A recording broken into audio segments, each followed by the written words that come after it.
This program presented by Hamdard Ruabza, the drink of India. खबरों की शुरुआत करते हैं। पीएम मोदी की डिग्री दिखाए जाने की मांग को लेकर गुजरात हाईकोर्ट के फैसले के बाद सीएम केजरीवाल ने पीएम मोदी पर निशाना साधा है। आपको बता दें कि गुजरात के हाईकोर्ट ने इस मामले पर फैसला सुनाते हुए कहा था कि पीएम की डिग्री की जानकारी नहीं ले सकते। हाईकोर्ट के ऑर्डर ने प्रधानमंत्री जी की शिक्षा को लेकर जो संशय था वो और बढ़ा दिया है। इस बात का लोगों को जवाब नहीं मिल पाया कि प्रधानमंत्री जी कितने पढ़े लिखे हैं। कुछ डिग्री इधर उधर, एक दिन अमित शाह जी ने भी प्रेस कॉन्फ्रेंस करके कुछ वर्ष पहले डिग्री दिखाई थी। अगर डिग्री है और वो सही है तो डिग्री दिखाई क्यों दी क्यों नहीं जा रही? गुजरात विश्वविद्यालय, दिल्ली विश्वविद्यालय डिग्री क्यों नहीं दे रहे? उनकी जानकारी क्यों नहीं दे रहे? तो लोगों के मन में दो ही आंसर है क्यों नहीं दे रहे। एक ही हो सकता है इसलिए नहीं दे रहे क्योंकि अहंकार है कि मैं क्यों दूं, मेरी डिग्री मांगने वाले ये कौन होते हैं, इनकी औकात क्या है। पर जनतंत्र के अंदर इस तरह के प्रश्न तो ठीक नहीं है, इस तरह का अहंकार तो ठीक नहीं है। अगर जनता मांगती है तो देनी चाहिए। और दूसरा प्रश्न जनता के मन में ये उठ रहा है कि डिग्री इसलिए नहीं दे रहे क्योंकि डिग्री हो सकता है फर्जी हो, डिग्री हो सकता है नकली हो। तो ये जनता के मन में कल के ऑर्डर के बाद बहुत सारे अफवाहों का बाजार गर्म है, बहुत सारे प्रश्न खड़े हो रहे हैं। और ये नहीं समझ में आता कि अगर प्रधानमंत्री जी दिल्ली विश्वविद्यालय से पढ़े, गुजरात विश्वविद्यालय से पढ़े, तो गुजरात विश्वविद्यालय को तो सेलिब्रेट करना चाहिए कि हमारा लड़का जो है वह देश का प्रधानमंत्री बन गया। दिल्ली विश्वविद्यालय को तो सेलिब्रेट करना चाहिए कि वो उनकी डिग्री को छुपाने की कोशिश कर रहे हैं। छत्तीसगढ़ कांग्रेस के नेता सत्यनारायण शर्मा ने एक बड़ा बयान दिया है। उनका कहना है कि महात्मा गांधी उस जमाने के राष्ट्रपिता थे, राहुल गांधी आज के जमाने के राष्ट्रपुत्र हैं। देखिए, महात्मा गांधी उस जमाने के वो थे, राष्ट्रपिता थे। राहुल गांधी जी इस जमाने के राष्ट्रपुत्र हैं, देश के बेटे हैं। इसलिए हम कहते हैं महात्मा गांधी जी उस जमाने के राष्ट्रपिता थे और राहुल गांधी जी आज के जमाने के राष्ट्रपुत्र हैं। इंदिरा गांधी राष्ट्रमाता की श्रेणी में रही। उत्तर प्रदेश के डिप्टी सीएम केशव प्रसाद मौर्य ने जनसभा को खिताब कर एक बयान देते हुए कहा कि पहले अपराधी पुलिस को डराते थे, आज अपराधी पुलिस से डर कर भागे भागे फिर रहे हैं। अब अपराधी और गुंडे या माफिया पुलिस से डर रहे हैं कि नहीं डर रहे हैं? पहले अपराधी पुलिस को डराते थे, आज अपराधी पुलिस से डर करके भागे भागे फिर रहे हैं। हमने कानून व्यवस्था प्रदेश की दुरुस्त करने का काम किया, चुस्त करने का काम किया। भ्रष्टाचार मुक्त भारत, भ्रष्टाचार मुक्त उत्तर प्रदेश, भ्रष्टाचार मुक्त सीतापुर या बनाने में आप सब जब तक सहयोग नहीं करोगे, कभी भी एक रथ है तो एक पहिए से कोई रथ सही दौड़ नहीं कर सकता। अगर एक रथ सरकार है तो रथ का एक पहिया सरकार है तो दूसरा पहिया समाज है। समाज और सरकार मिलकर के हम परिवार को भी आगे बढ़ाएं, गांव को भी आगे बढ़ाएं, जिले और प्रदेश और देश को आगे बढ़ाएं। आप विश्वास रखिए, पूरी दुनिया में भारत के प्रधानमंत्री जी माननीय नरेंद्र मोदी जी की टक्कर का कोई दूसरा नेता नहीं। इस पर हमें गर्व होना चाहिए। मदरसों में मजहबी तालीम के मुद्दे पर ऑल इंडिया शिया पर्सनल लॉ बोर्ड के जनरल सेक्रेटरी मौलाना यासूब अब्बास का बयान सामने आया है। क्या कुछ कहा उन्होंने, आइए आपको सुनवाते हैं। देखिए, मेरे ख्याल से पूरी तरीके से ये बिल्कुल जिस तरीके से मदारिस अरबिया में धार्मिक शिक्षा दी जा रही है, पूरी धार्मिक शिक्षा बिल्कुल सही है और ये देना चाहिए। ये हमेशा से है, ये कोई नया प्रावधान नहीं है। ये आज़ादी के बाद से, जब से ये कानून बना है, तब से मदारिस अरबिया में धार्मिक शिक्षा दी जा रही है। और बहुत से मदारिस अरबिया हैं, कुछ मदरसे सरकारी गिरान पर आते हैं, एडेड मदरसे हैं, कुछ नॉन एडेड मदरसे हैं। जो मदरसे जो एडेड मदरसे हैं उसमें दिया जा रहा है। अब इसके अंदर कोर्ट के अंदर किस तरीके से ये मामला उठा, किस तरीके से कोर्ट को किस तरीके से समझाया गया है, ये देखना पड़ेगा। और कोर्ट को चाहिए कि जो धार्मिक शिक्षा दी जा रही है इसके ऊपर ये बंद ना होने पाए, इसलिए कि अक्सर लोग इसको बंद करने की बात कर रहे हैं, तो इससे बहुत बड़ा नुकसान होगा और ये शिक्षा का नुकसान होगा। क्योंकि पढ़ाई धर्म की हो या कोई भी पढ़ाई हो, शिक्षा शिक्षा हो। रांची के कड़रू नामी इलाके में वाक़ हज हाउस में हज ट्रेनर के लिए इंटरव्यू का एहतमाम किया गया। आज़मीन हज को ट्रेनिंग देने वाले ट्रेनर का इंतखाब करने के मकसद से मुनक्किद इस इंटरव्यू सेशन में रियासत के मुख्तलिफ इलाकों से कुल 12 उम्मीदवार शरीक हुए। झारखंड हज कमेटी के सीईओ मोहम्मद जियाउल अंसारी की सदारत में मुनक्किद इस इंटरव्यू पैनल में हज कमेटी के रुकन हाजी मनीर अहमद शामिल थे। इस मौके पर बारी बारी से तमाम उम्मीदवारों ने ट्रेनर के लिए अपनी दावेदारी पेश की है। नताइज के ऐलान के बाद मुंतखब ट्रेनर सेंट्रल हज कमेटी मुंबई जाएंगे।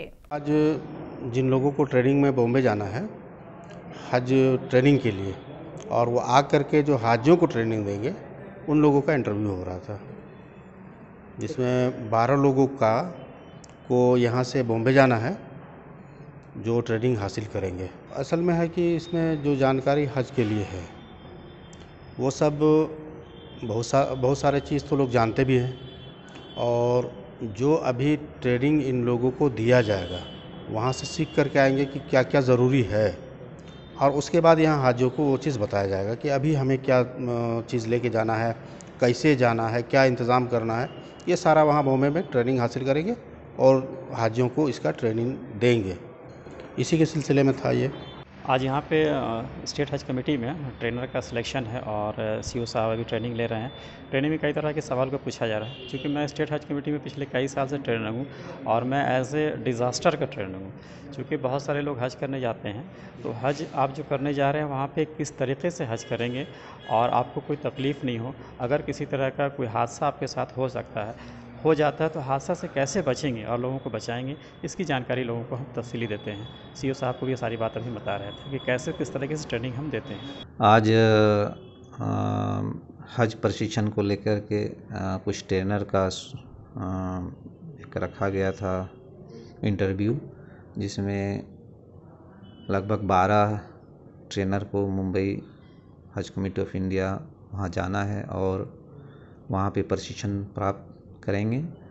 और प्रशिक्षण प्राप्त करने के उपरांत हमारा जो हज प्रोग्राम है उसके तहत जो है सभी जिलों में जो बाद में ट्रेनिंग आयोजित की जाएगी, ये प्रशिक्षक उस ट्रेनिंग में लोगों को यानी हाजियों को ट्रेनिंग प्रदान करेंगे और जो हज के अराकीन है उससे ताल्लुक़ सारे चीज़ों को ये प्रशिक्षक वहाँ बतलाएंगे, ताकि हाजियों को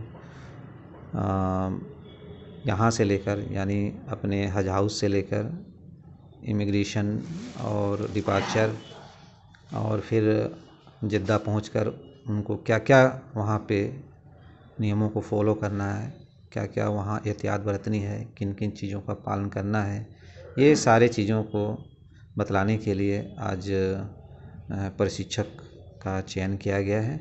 और ये प्रशिक्षक मुंबई हज कमेटी ऑफ इंडिया में प्रशिक्षण प्राप्त करेंगे और सारी चीज़ों को फिर वो जो इस साल हज में जाने वाले हज यात्री हैं उनको प्रशिक्षण देंगे।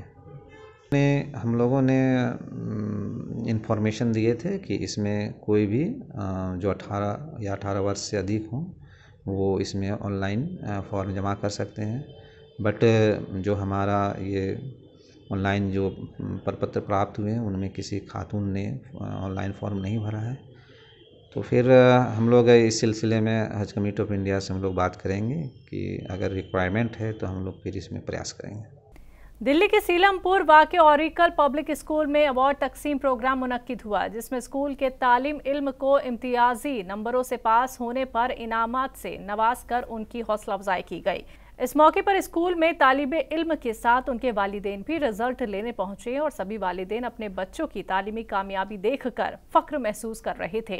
वाज़ेह हो कि कोरोना महामारी की वजह से लगभग 3 साल तालीमी इदारे बंद रहे थे, जिसका असर तालीम पर पड़ रहा था, मगर इसके बावजूद भी तालिबे इल्म ने काफ़ी मेहनत करके अपना रिजल्ट बेहतर किया, जिसे देखकर टीचर और वालिदैन बच्चों पर फख्र महसूस कर रहे हैं।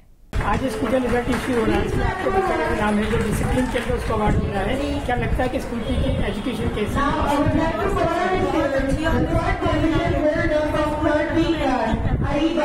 पे मतलब हर बच्चे को तवज्जो दी जाती है यहाँ पर, ये नहीं है कि मतलब कि हम ज़्यादा बच्चों को महसूस को दिया जाए, सारे बच्चों क्या खासियत बढ़िया है।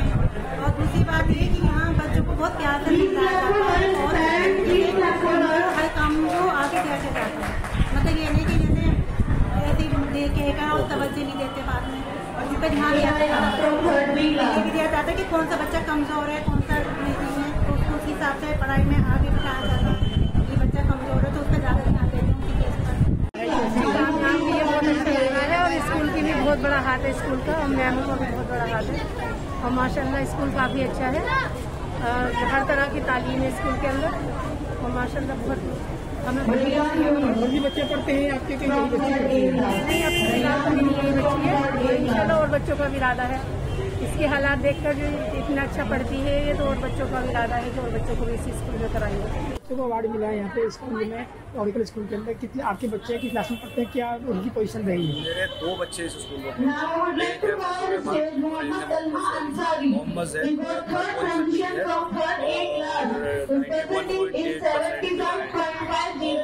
फैजुर रहमान है, उनको फर्स्ट पोजीशन। स्कूल की तालीम के बारे में क्या करेंगे? स्कूल की स्टैंडर्ड क्या है?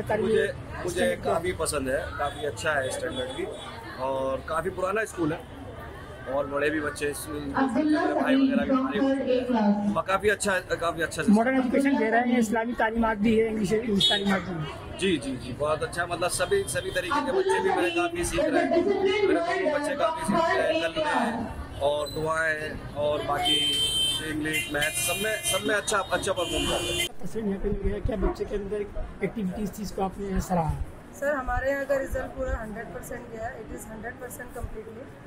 No one has failed and no one has comparted in any subject and we have also given the award which is related to discipline. In this case, students motivate themselves that we should be in discipline in our class, so we will get an award like disciplinary award.